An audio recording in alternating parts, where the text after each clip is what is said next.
Hello, friends. This is Dave Hurwitz, executive editor at ClassicsToday.com with Dave's Faves. I'm doing a lot of them now. I'm cleaning this up because we're up to number 354, which means we only have like 10 or 12 to go before we have our full year.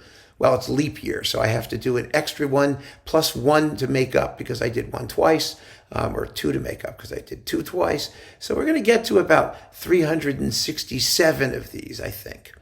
Around there, 68, somewhere in there.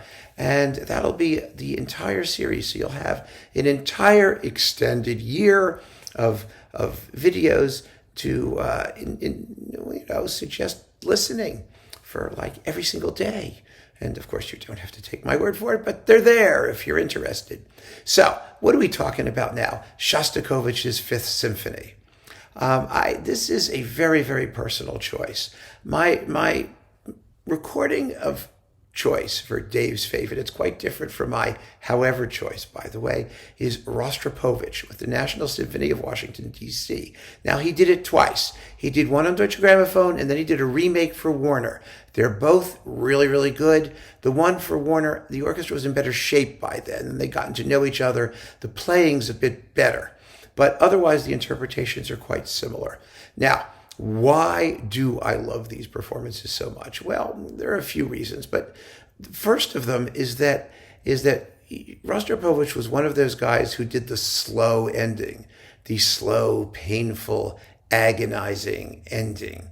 And this was at the beginning of his career with the National Symphony, at least the one on Deutsche Grammophon was. It came out, there were two recordings, you may recall. There was the Shostakovich Fifth and then Prokofiev's Romeo and Juliet suites. And some of the tempi were very eccentric, and people thought that he was kind of a little out there as a conductor, and he was very defensive about it, actually. But the Shostakovich Fifth meant the world to him as a work, as his relationship did with Shostakovich himself. And he did the ending that music was not a triumph. It was music of suffering with the repeated notes, even slower, poking at you, the poking, the fake celebration, the force of it. It was wonderful. It was so powerful. It's so different.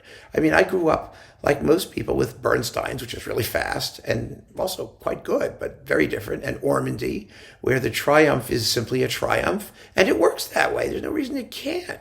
A lot of performances still do it that way. And then remember, Maxim Shostakovich's came out on RCA Melodia, or EMI Melodia. It was one of those Melodia license things. I have the one that was on RCA, but I think it was also on EMI at one point. In any case, that was the first one that available in the West, because the Kondratian performances you couldn't get, but it was that slow tempo that was so startling. But of course, like I said, it was a license deal. It disappeared quickly. I mean, I had it, but you want to hear some sort of like confirmation that they're doing it right. And Rostropovich's did that for me. It was so powerful. Just a raw, screaming, bleeding wound of a performance. Really, really intense and powerful. And both of them are. And so you can get either one, either the DG or the Warner, and they're both fine.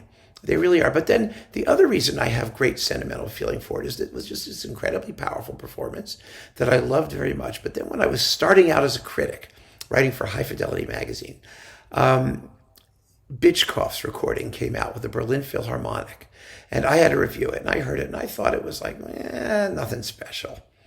Really nothing special.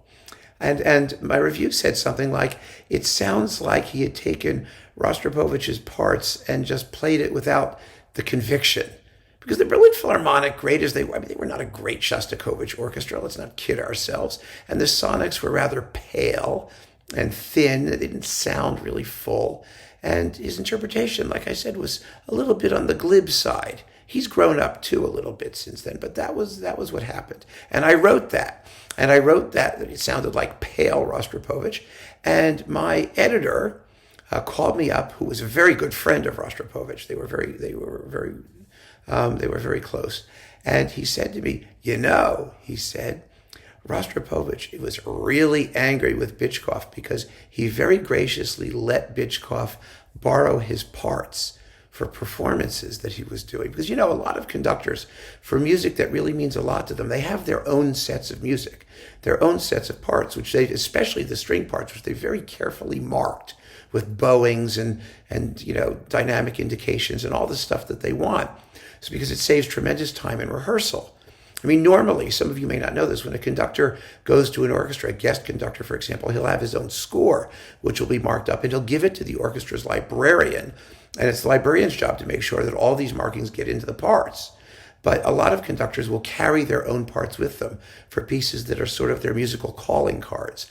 And so they can get what they want right away from the orchestra. So Rostropovich had his own parts, and he lent them to Bychkov, and Bychkov used them to make that recording. That's what I was told. I can't, I wasn't there. So, and Rostropovich was allegedly furious because he didn't give him permission to use his parts to make a recording. That's a whole nother thing. You know what I mean?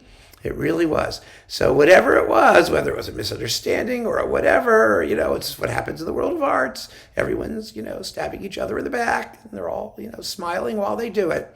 So it turned out that what I wrote about was what allegedly had happened. And so my editor was very happy with that review. And so was I. And so I was even, I had this sort of affection after that for the Rostropovich Shostakovich Fifth, of which the Bychkov recording, which was done on Philips, was a pale imitation. And I love it still to this day. It's my fave. So keep on listening, friends. Thanks so much for joining me. Take care.